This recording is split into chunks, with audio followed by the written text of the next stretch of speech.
أزور سيدي ومولاي الرسول الأكرم وسيدي ومولاي أمير المؤمنين وسادتي أئمة البقيع وسيدي ومولاي أبي عبد الله الحسين، نيابة عن صاحب العصر والزمان، عن المؤمنين والمؤمنات، قربة إلى الله تعالى.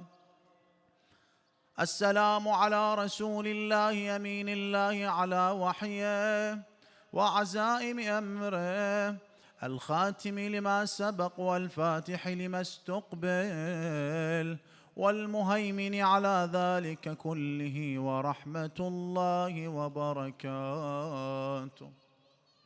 السلام على صاحب السكينة، السلام على المدفون بالمدينة، السلام على المنصور المؤيد، السلام على أبي القاسم محمد، السلام على أبي القاسم محمد بن عبد الله ورحمة الله وبركاته. السلام عليك يا ولي الله، أنت أول مظلوم وأول من غصب حقه، صبرت واحتسبت حتى أتاك اليقين، فأشهد أنك لقيت الله وأنت شهيد، عذب الله قاتلك بأنواع العذاب وجدد عليه العذاب، جئتك عارفا بحقك مستبصرا بشأنك معاديا لأعدائك ومن ظلمك، ألقى على ذلك ربي إن شاء الله. يا ولي الله، إن لي ذنوبا كثيرة فاشفع لي إلى ربك، فإن لك عند الله مقاما معلوما، وإن لك عند الله جاها وشفاعة، وقد قال الله تعالى: ولا يشفعون إلا لمن ارتضى.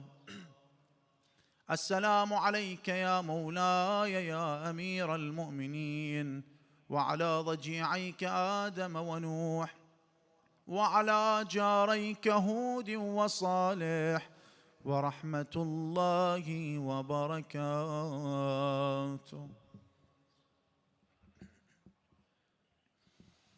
السلام عليك يا رسول الله، السلام عليك يا حبيب الله، السلام عليك وعلى بضعتك الصديقة الزغراء، السلام على سادة أئمة البقيع، الإمام الحسن المجتبى، والإمام علي بن الحسين، والإمام محمد بن علي، والإمام جعفر بن محمد. السلام على قبور البقيع الغرقد، ورحمة الله وبركاته.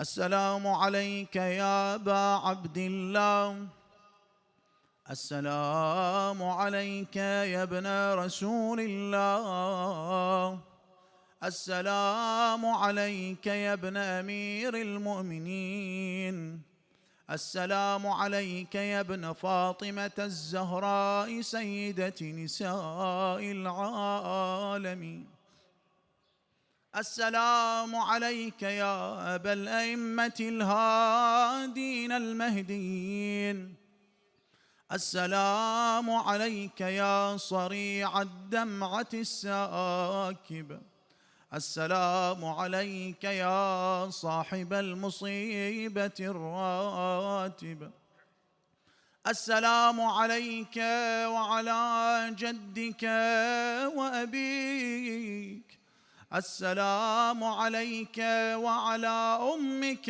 وأخيك، السلام عليك وعلى الأئمة من ذريتك وبنيك.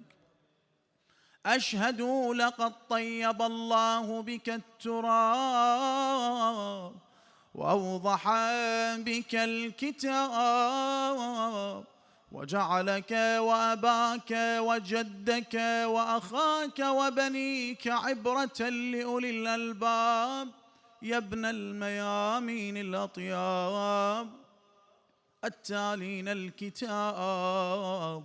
وجهت سلامي إليك صلوات الله وسلامه عليك، وجعل أفئدة من الناس تهوي إليك، ما خاب من تمسك بك ولجأ إليك. السلام على الحسين وعلى علي بن الحسين وعلى أولاد وعلى أصحاب الحسين الذين بذلوا مهجهم دون الحسين عليه السلام. السلام عليك وعلى أخيك قمر العشيرة أبو الفضل العباس، وعلى جبل الصبر الغريبة أم المصائب زينب، ورحمة الله وبركاته. اللهم صل على محمد وآل محمد وعجل لوليك الفرج. اللهم كن لوليك الحجة ابن الحسن صلواتك عليه وعلى آبائه في هذه وفي كل ساعة وليا وحافظا وقائدا وناصرا ودليلا، حتى تسكنه أرضك طوعا وتمتعه فيها طويلا برحمتك يا أرحم الراحمين. اللهم بفاطمة وأبيها